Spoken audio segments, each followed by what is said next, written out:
I'm so sorry. Hello. Okay, I think we start right away again. Yes, we Thank you do. for your I see. patience.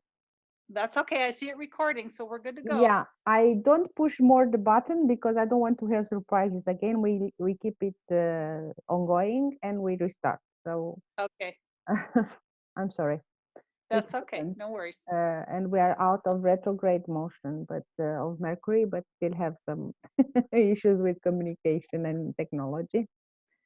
That's So okay. yeah, hello everyone, and sorry for this, but we are recording right now for the second time, the first interview in our series of interviews under the name Time of the Feminine, an initiative that I thought would be very interesting and welcome for the participants in our group WWW Women Project, a group that is in full expansion, more than 570. I think we are today 580 participants from all over the world.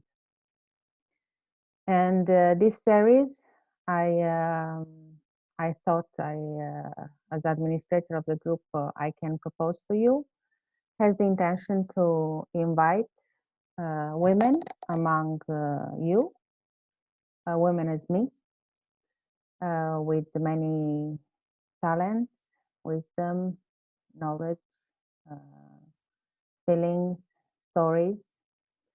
Women who want to share something about the feminine and the way they live this feminine in their daily life with us. And today, connecting with us from California, we have Kelli. Hello, Kelli. Hello. Thank you for being so patient and making this trial with me. You are somehow a sacrificial member or interviewed person. Um, but thank you so much for joining. I know that for you is maybe 1 o'clock now in the afternoon, and here Yeah. it's already 10 minutes past 10 in Norway, in Oslo.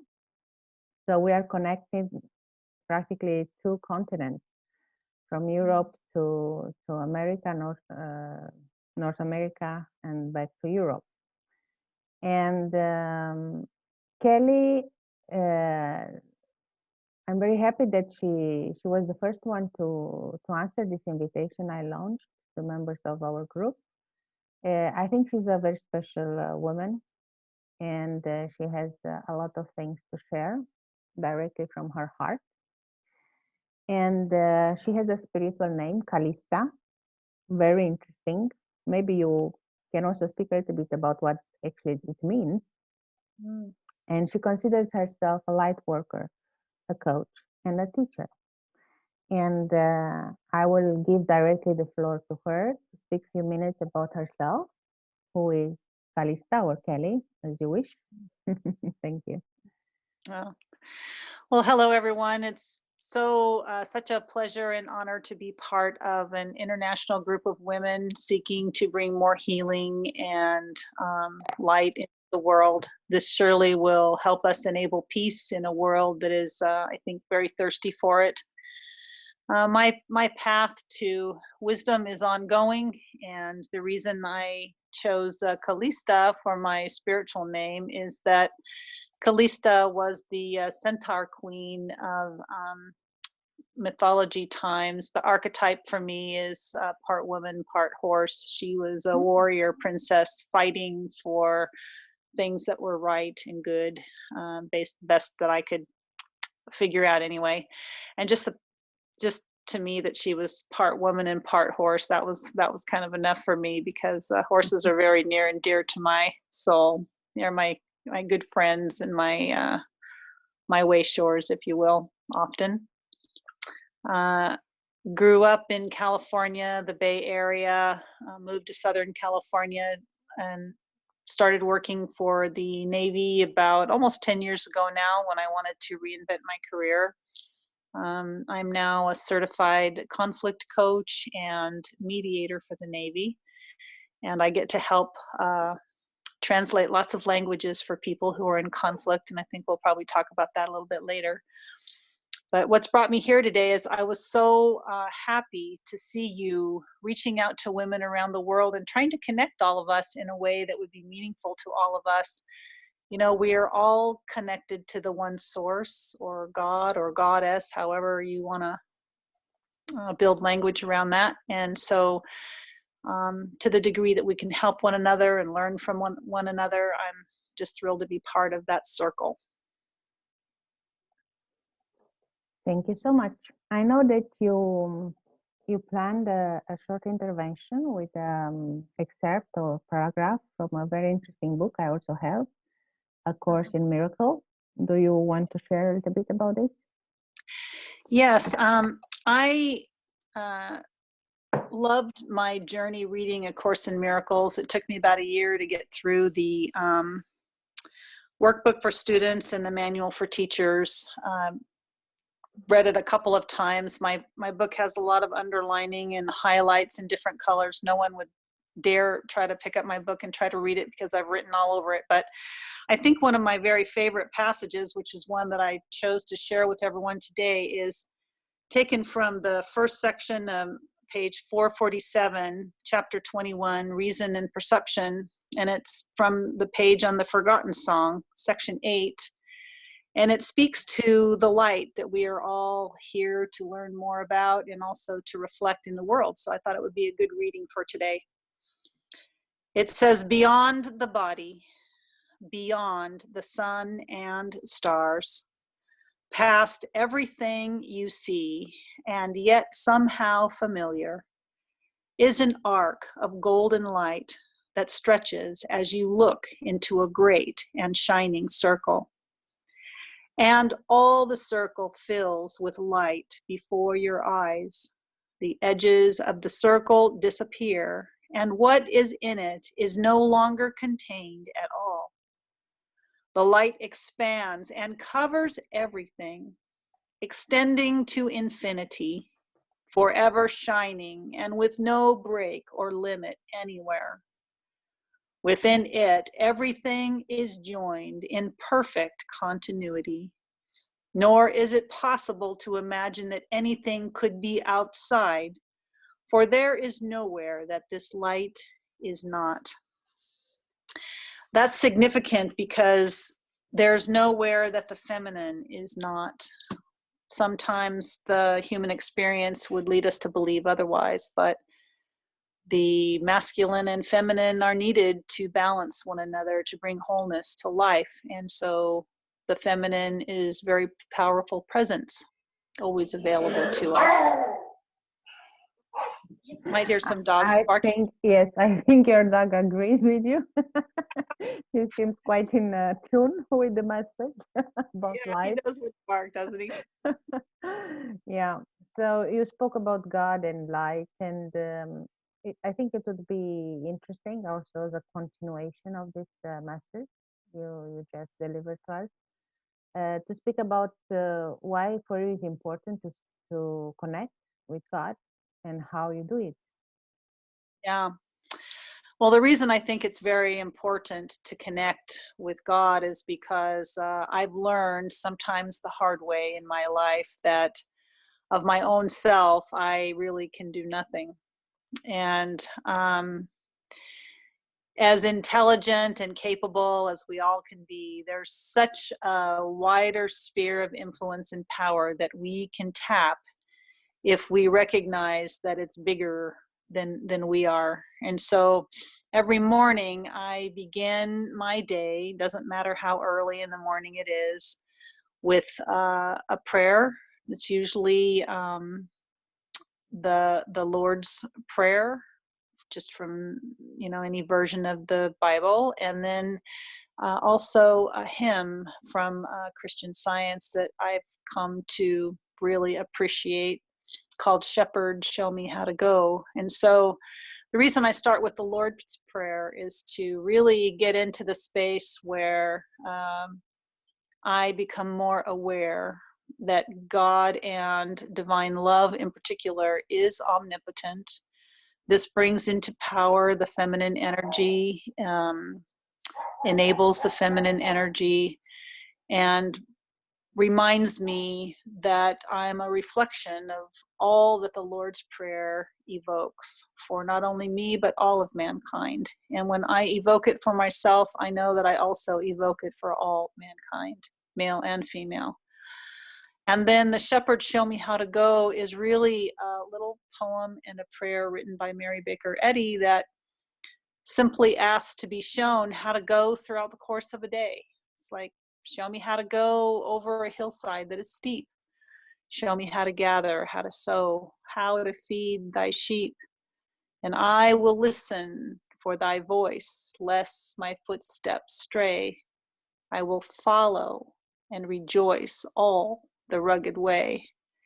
And thou wilt bind the stubborn will and wound the callous breast. Make self-righteousness be still, break earth's stupid rest. And strangers on a barren shore, laboring long and lone, we would enter by the door, and thou knowest thine own.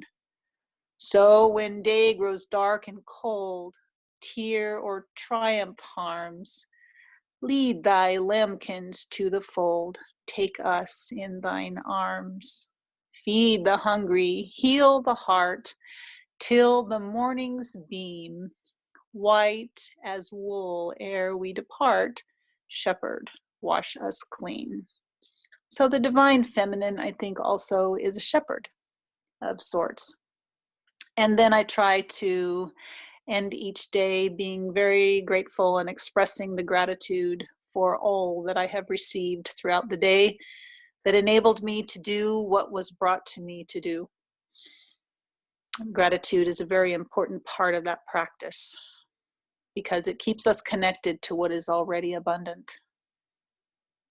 Yes, and it reminds us that we're abundant no matter what the situation is, right? That's right.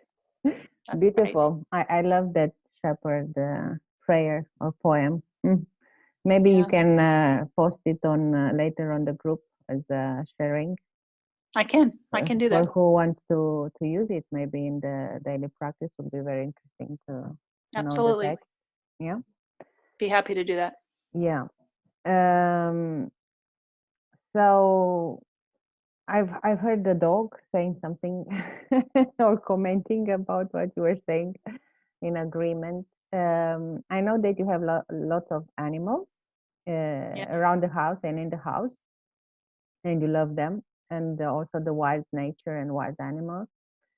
And my question would be how this love or passion that you have for animals also influenced or somehow contributed, to say like that, to the expression of the feminine in you and around you in your life.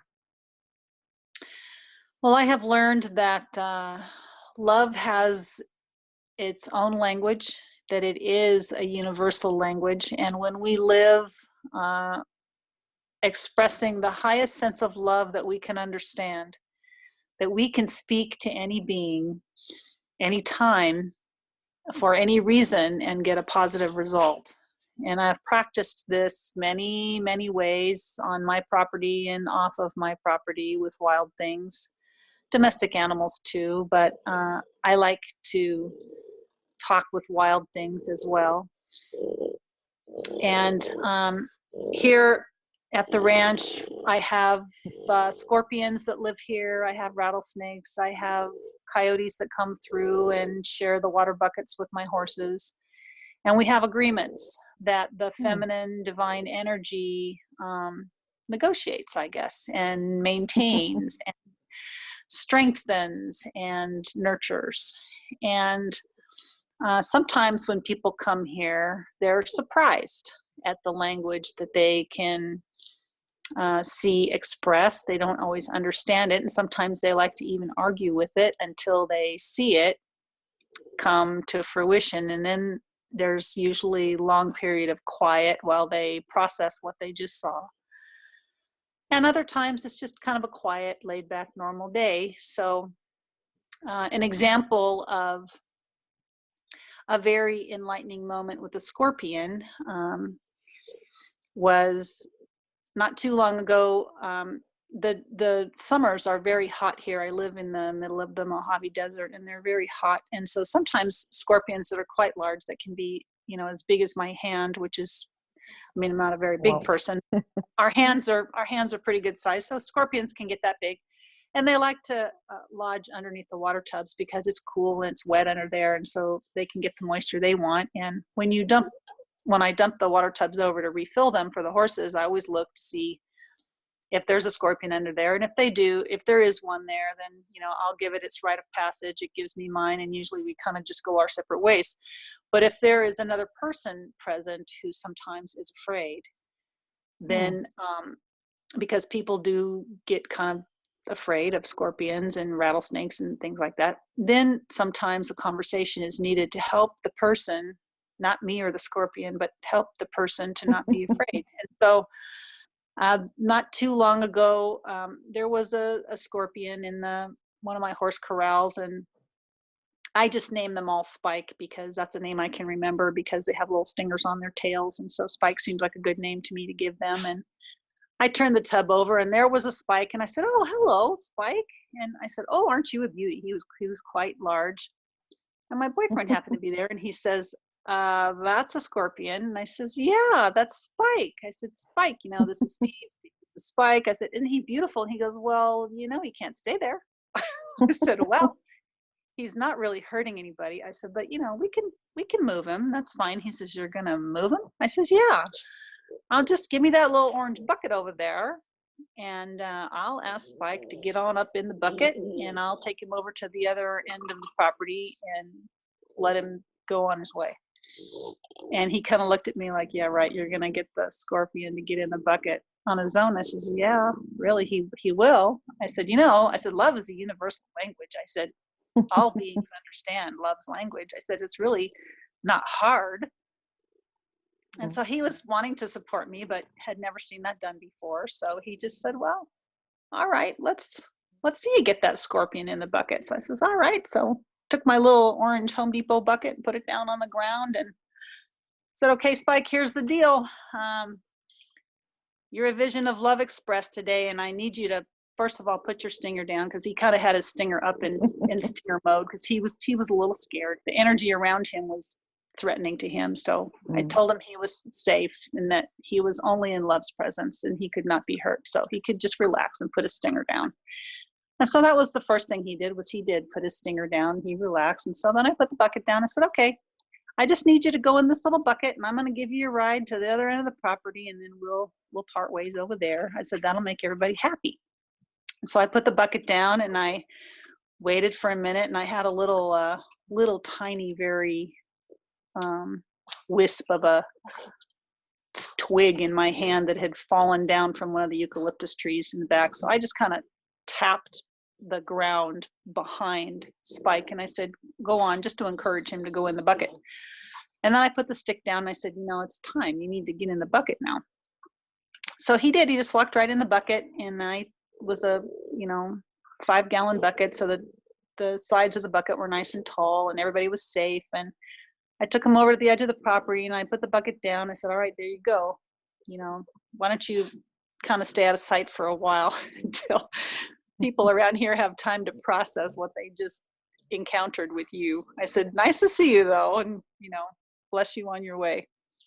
So that was a lovely moment. There are many encounters that happen like that around here, sometimes with rattlesnakes, sometimes with huge armies of ants that are someplace where they're not supposed to be. It's amazing that we can just evoke love's language and ask them to do something different than what they're doing. And I haven't had them not comply yet. So that's the power of the feminine at work. It's not me, the person, it's the power of the feminine. It's the power of the love the feminine evokes. Very interesting story. Powerful, actually. But I remember that I was told once, maybe when I was little or younger, that Scorpios actually have a mechanism of defense, but in the let's say the ultimate case of real danger for their life, they can choose to poison themselves with their own poison. Is it true? I don't know. I've never heard that before. I've never Mm, seen one do that. mm. I don't know. It might be true, but I have not heard that before.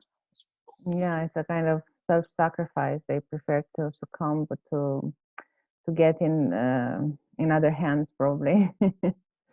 Anyway, very interesting story. I would be afraid of as your boyfriend of a Scorpio.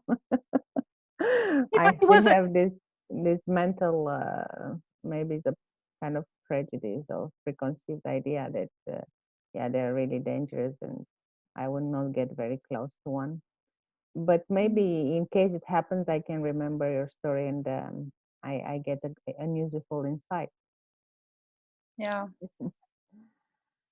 So you spoke also about light in that paragraph from A Course in Miracle, and yeah, it would be very good for us to only have light and beautiful moments in our life, but sometimes it happens that we enter in a tunnel and we search for the light, and sometimes we don't see it in front of us. Would you like to speak, just if you feel so, about a moment in your life where you felt somehow challenged or I wouldn't say disconnected from light, but in a somehow dark place, a Mm, dark night, um, yeah. difficult moment, and how you felt somehow still it was possible to retrieve this connection with light in that moment, or what happened that put you back on the path of light. Mm. I can do that. And a few years ago, back in 2002, I believe, my father went into for a doctor's appointment in February of that year with complaining of pain in his shoulder. He had been a heavy smoker for pretty much all his life, from the time he was 14 throughout most of his life. He quit smoking about 4 or 5 years before the pain in his shoulder showed up, but not really soon enough. And so he went in and to his chiropractor. His chiropractor sent him in to internal medicine doctor, had a set of x-rays, and through a series of tests discovered that he had terminal lung cancer that had metastasized everywhere in his body except for his brain. And the that was a very dark time for me because I was very close to my father. And from the time I had been a little girl, I had always begged him to please stop smoking because I would get premonitions when I was a young girl about him dying. They would come in little flashes, little pictures about different elements of kind of how it wound up happening. But all of a sudden, I was living the premonitions that I had received as a young girl. It was a very difficult time. And I was also going through a divorce at that time, and my son was also struggling in school at that time. So I had a number of pretty big things going on all at the same time. And it was very important to me to be part of my father's caregiving team, to take care of him at home, to make sure that he transitioned gracefully and with love around him. He was a very quiet, gentle soul his whole life, and I was very protective over him and wanted to make sure that he would have what he needed to the best of our ability to give it to him. And there was one toward the end of his transition, kind of getting back to the whole light idea of light, was he did not like for his room to be dark, and we always kept a light on in the closet that he could see. So he never wanted the room to be completely dark, which was fine. So we kept a light on in the closet, and someone was always with him. And a lot of that time it was me. And I would sit next to his bed and I would read different spiritual things to him that would come to me from one of my books. It might be it might be a Christian Science passage, or it might be a Buddhist passage, or it might just be a poem that I liked, or something from another religion. I'm pretty multi-denominational when it comes to spiritual practice. I love Thich Nhat Hanh's work also, and Adyashanti's work, and there's a lot of different things that I would pull from for him. And then he had not been very communicative. He was definitely starting to make his transition. And then one day, when I was sitting next to him, he raised his hand and he started doing this with his fingers. And he wasn't saying anything at first. And I said, "Dad, what are you doing?" And he said, "Oh," he said, "you need wings to be way up here." And I knew when he started to describe way up here that it had something to do with the light. So I started asking him questions about it. And I said, "Where is way up here? Where are you?" He said, "Well, it's very bright. The light's very bright." And I said, "Well, that's good." And he said, "And they're all here." I said, who is there, Dad?" And he said, "Well, there's Papa Jim, who was his father, and there's Aunt Gay, who was a dear aunt of his that he was very close to." And he said, "And then there's Uncle Larry, who was his brother." And he was just describing people who he had been loved deeply by in his life that were waiting to help him cross over. And he was, I could tell that he was kind of going forward toward them, but then he kind of stopped for a minute and he stopped talking to me. And my sense was that he wasn't sure, what he should do. He says, I don't know what to do next. And I said, "Well, I think, you need to go with them. They're here to help you. Go with them." I said, "It's okay for you to go with them." I said, "We'll be okay." And I realized in that moment how important that release was to give him that permission to go on into that light that was waiting to welcome him home. And he transitioned really very shortly thereafter. And there was a lot of peace that I felt in the room after his passing. And I will never forget that moment because it was just he and I there. And it was a very precious moment to me at a very difficult time in my life. And I think it's almost a privilege to be able to somehow assist and accompany someone dear transitioning. Yeah. Because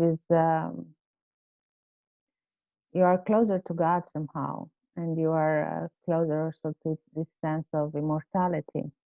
And actually, I've heard many stories from people who transitioned and started to have this contact with other people from the family or already in the spirit realm, as you said, for your father.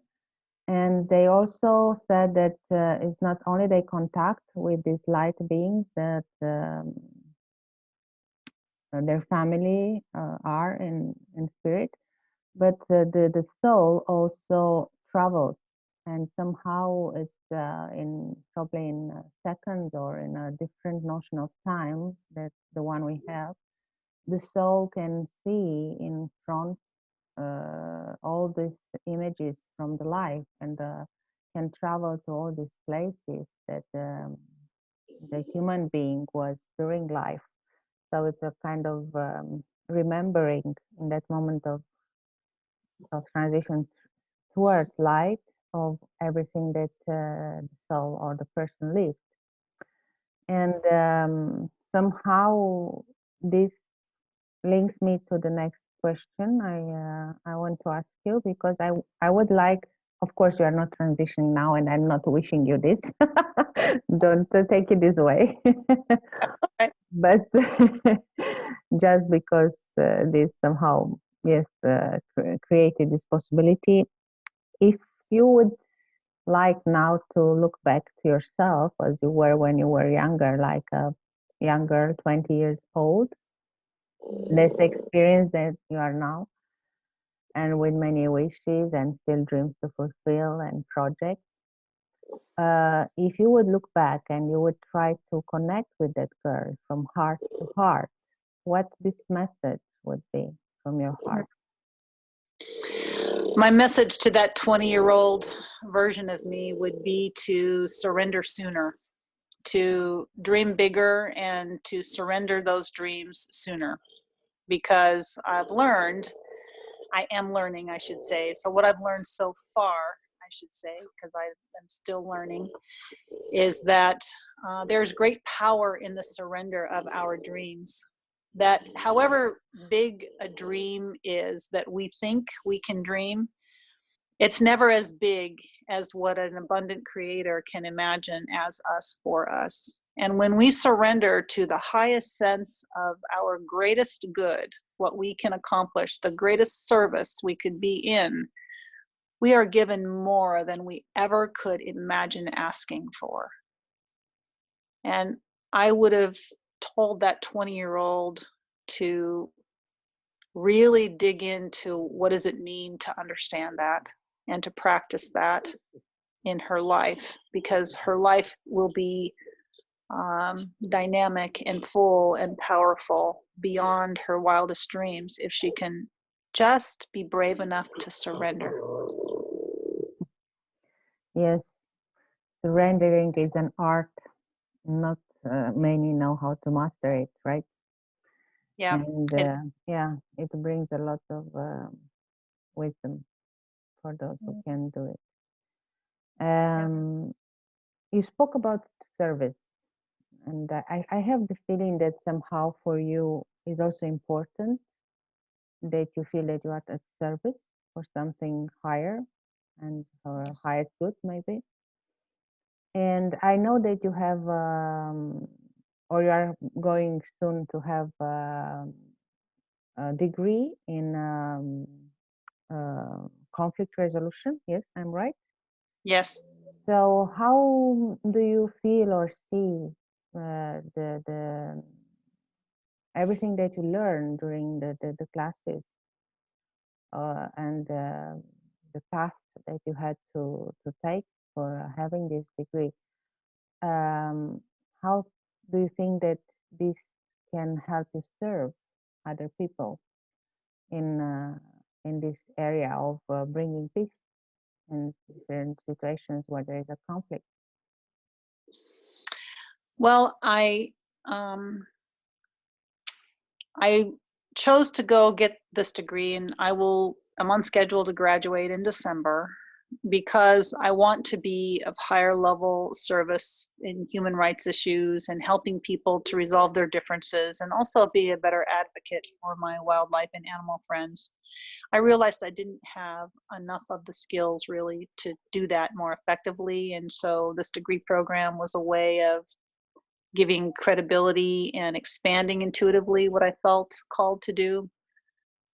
And I am starting to listen to a call to be more present in the global space. I think that's what prompted me to reach out to you when you posted your interest in doing this women's project for women around the world, because it resonated with me in terms of how all of us really are being called to have a more active voice, be a more courageous feminine co-creator in the world, be brighter lights, um, more humble teachers, and also curious souls, if you will, that are still very childlike and unassuming. And so the skills that I'm learning in that master's program will help me to do that. They will also give credibility to what I already do. You know, people are funny. When they see a piece of paper next to your name, they say, oh, you know a lot about that. Well, yeah, but I knew a lot about it before I got that degree, but I know a lot about it now too. So that's okay. Yes, we all still tend to live in this paradigm of patriarchy, where if you don't have a degree or a paper, official paper, you are not enough skilled to do a work. But then actually, nowadays, from what I know, in several degrees at universities, in the academia, at least in Europe, I'm not sure about America, but they started to consider for some areas that actually work experience is a kind of degree, or if not a degree, at least part of it. And it has the equivalent of years of studies or other official papers, you know. And actually, I think it's true because sometimes, or in most of the cases, we also learn by doing, Yes. right? So papers are somehow reinforcement. Maybe for someone who wants a career, it's good to have a paper at the curriculum, right? Yeah, I think so. Yeah. I, And and, yeah. and writing things down is important. As we're talking, a book is coming to my thought that was written by Michael Newton. It's called Journey of Souls. And he also wrote a sequel to that, Destiny of Souls. And that book was also very helpful to me because Michael Newton is a psychotherapist who discovered he could talk to a person's soul under hypnosis and help them heal from various traumas that they had had in their life. And those interviews really give us a wonderful glimpse into how souls choose to incarnate, why we choose the lifetimes that we do. I understand some people don't believe in multiple lifetimes and have different views of things, and I respect that. At the same time, I found Michael Newton's work fascinating because it just made so much sense to me that I thought, oh, well, that would explain a lot of things that have happened to me in this lifetime. And it also helps when you go through a dark night of the soul, or when you go through a number of years that feel particularly challenging, to stop and think, all right, when I was in that soul space, why did I choose this lifetime? What did I want to learn? What is this here to teach me that's going to prepare me for some abundant blessing that I have yet to imagine? Help me understand divine feminine, mind, soul, life, whatever we want to call it. Help me understand what this moment is here to bless me with as. Why did I choose it? Um, how is this going to make me stronger, more courageous, more powerful, even in some respects? So it gives us a different lens by which to look through and think about this human experience a little bit differently. It's kind of like turning it on its side a little bit and saying, what if everything I thought I believed really wasn't accurate at all? What if there's a whole other reality behind the veil that I see every day that's really the power place I need to learn more about? If we knew that to be true, would we venture into that power place and be brave enough to be curious? On most days I am. Some days I just want to pull the covers up over my head and say, oh, no lessons today. I need a rest today. But other days, Yeah. I'm ready. Well, yes, we need to be ready. I'm actually one of those who actually believe in past lives, and I access past lives. And yeah, I have a lot of stories about it, but I'm not going to tell now. But it's true that accessing past lives and memories, and then it's really a process of learning about our soul and how our soul chose a certain path or certain challenges to become stronger and to learn, to mature, and to go to a different stage of evolution. And it is interesting that I have this feeling that most of the women who accepted this challenge of being interviewed for the series, they all are very old souls who carry a lot of experience in past lives. And that's why they also somehow feel the call to share something with other women because they already know and they already saw a lot. And I used to call these women turtles, and I actually wrote a poem or a kind of essay about this that is on my blog and my webpage. Who wants to go there can see this because I think it's interesting. A kind of metaphor about these women, the souls of these women who lived so many lives, what they are supposed to do in this life with all this experience and wisdom. And so I think this interview somehow it's like just a small part Yeah. of it's like a work in progress or to be continued from a different other life or a series of other lives. Yeah. So we still have few time left, 2 minutes, and I have a last question for you. Okay. And this time we will go somehow with our look and with our heart towards the future. And we are ladies and we usually don't speak about our age, but I don't think it's a shame to understand and to acknowledge our age. And you are now in your crone phase of life, right? So the wise woman, the sage archetype you are embodying. And I think we all understood this from your words and from all the examples of stories from your life. And so if you would think now to yourself, maybe in 10 or 20 years, and you would connect by heart with that version of your soul or yourself, what would be that message that you want to send from now to then, that moment? I think, well, there's two parts of one message, I guess, that I would send. And that is Mary Baker Eddy's words are coming into my mind right now when she wrote in Science and Health, divine love has met and always will meet every human need. And when you think about what a simple statement that is, and what an enormous responsibility that is for divine love to fulfill, that is huge. And yet, if we all see ourselves as a reflection of that same love and light, some of the needs we have will be met in each other as we reflect that love from face to face, smile to smile, conversation to conversation.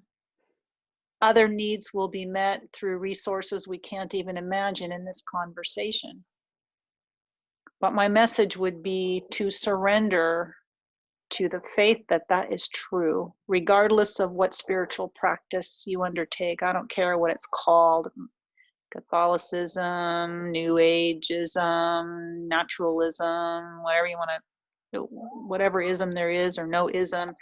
It doesn't matter the words we use. It's the intention of the heart that matters. It's the intention of what our souls agreed to come here to do, both individually and collectively. And now is our time.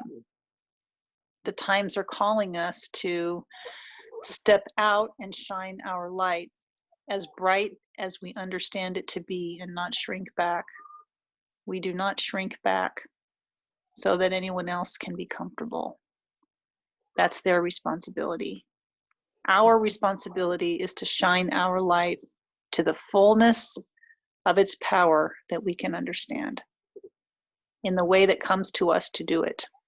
And that is an individual message we all have to listen for in our own hearts. And as a last message, what the crone you have inside yourself, in your soul, will have to say to the granddaughters? Your own granddaughters, I think you have, right? You said you have one. I do have two. But two, okay. And also other granddaughters in this world, what this message would be? My message to the granddaughters everywhere is to partner with nature and protect nature, because nature has lots of pearls of wisdom to share with the world that it will share if we take care of it. And to surrender early so that you can come into the fullness of your own power that goes way beyond who you know yourself to be. That's my message. Beautiful. Thank you so much. Really You're welcome. very, very strong message. And I hope that many will be able to listen to this. So to end our session, this first interview with Kelli from California, I brought with me this Chin Nhat Hanh, How to Love book. He is considered the father of mindfulness according Irish Times. And we will do a small game. I just open a page and I will read for you and for all the others the message that he wants to send today to us. And I have actually two messages because it's 2 pages and I will read them both. So one is goodwill is not enough. And then the other one is finding home. Goodwill is not enough. Your good intentions are not enough. You have to be artful. We may be filled with goodwill. We may be motivated by the desire to make the other person happy. But out of our clumsiness, we make them unhappy. Walking, eating, breathing, talking, and working are all opportunities to practice creating happiness inside you and around you. Mindful living is an art, and each of us has to train to be an artist. Beautiful. I like that. And about finding home, this is also interesting. Every one of us is trying to find our true home. Some of us are still searching. Our true home is inside, but it's also in our loved ones around us. When you are in a loving relationship, you and the other person can be a true home for each other. In Vietnamese, the nickname for a person's life partner is my home. So, for example, if a man is asked, "Where is your wife?" he might say, "My home is now at the post office." If a guest said to the woman, "That meal was delicious, who cooked it?" she might answer, "My home prepared the meal," meaning my husband cooked the dinner. So this was from How to Love from Chin Nhat Hanh. I think both messages were short but powerful, and is a very nice and good way to end our interview of today. And I will post it after I save the recording. I thank you again, Kelly, and a special thank you for the patience, because actually it's the second time we're doing this, but I have the feeling that this time, and I don't say it was better, but I felt somehow that it was a full circle. Yeah. So we gained some experience. It was not wasted time. We did. And yes, who wants to connect with you for getting the service or the knowledge and wisdom you have? You are in our group. It's easy to connect by Facebook nowadays. There is also emails and other ways. And keep us posting about your projects and your prayers or everything you want to share with us. Thank you. And have Thank a you so wonderful much. day. And Thanks. good Same evening, to you. good night to all of those who are in Europe and this evening, night time. Sleep well. God bless everyone. God Bye. bless you. Bye.